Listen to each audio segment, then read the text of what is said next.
Today we're going to remove the driver's side sway bar link on this 2015 Toyota Sienna. Alright, just made a video of how to remove it on the passenger side. Now we're going to do the driver's side. First thing we're going to do is remove the wheel. I am using a size 22mm socket to get these lugs off. Alright, and there it is. And it should not have all that play there, rocking back and forth. Alright, for this one we're going to use a 17mm wrench or socket to break it loose. Then we'll use this 6mm wrench, Allen wrench, to hold it here just in case it turns while we turn the nut. So let's go ahead and break that free. Alright, and I am using an impact, and I was able to drive this out. On the other side I actually had to do it with a wrench and hold this in the center because sometimes this does spin like it is there. But the impact was able to knock it free.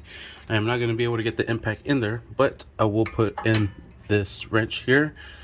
Then I'll hit it with my little sledgehammer here to break it free. And if we have to, we'll put in the Allen. Alright, on this bottom one, I do have to use the Allen and the 12. So I'm resetting it, and then I'm able to drive it out like that with the Allen. Then same process. Alright, and there it is. Here comes the last nut. And here comes this sway bar link. Yep, pretty bad. They're all ripped down at the bottom. Sweet.